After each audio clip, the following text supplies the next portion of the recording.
protect them from the active COVID infection, which is by following COVID appropriate behavior, hand hygiene, mask when they go outside home, and if there is any infected individual adults in the home, then that person needs to be isolated.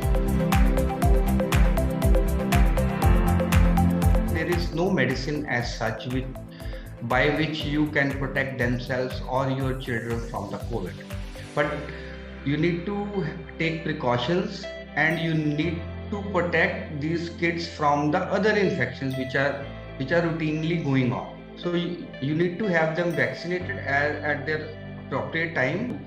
A good diet, nutritious diet, which is usually a homemade diet. You can supplement them if there is an iron deficiency, supplement them with iron. If there is any vitamin deficiencies in a particular kid, then you supplement them. A deficiency of iron or any other vitamins may make them prone for more severe COVID infections.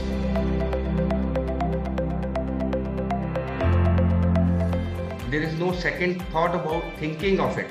The government has already ensured, the trials has ensured that it is going to be a safe and effective vaccine. Parents has to ensure that they have taken the vaccine themselves.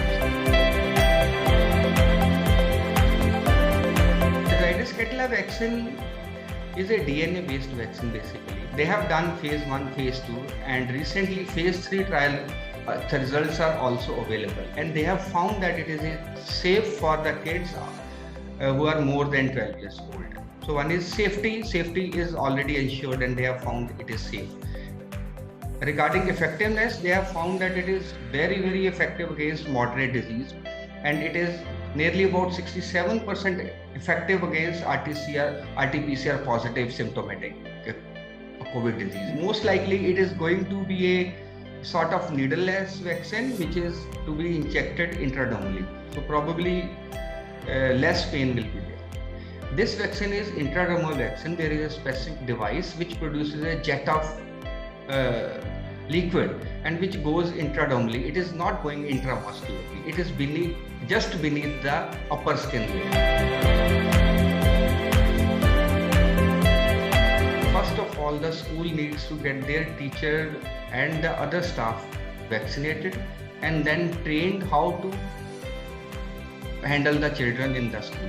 So they should be conducting specific workshop, a dummy workshop, where they should train the teacher that these many students will come. This will be at the entry. They should be checked if there is any symptoms, and then they should follow the appropriate distance, the COVID appropriate behavior.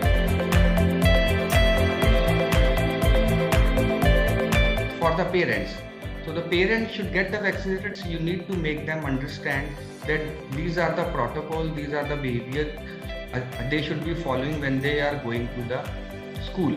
And probably the teachers can conduct an online workshop before they call them to the school, and they can teach them online that these are going to be the protocol. If there is any symptoms in the adult or in the children itself of COVID-19, and they should not be sending them to the school at all.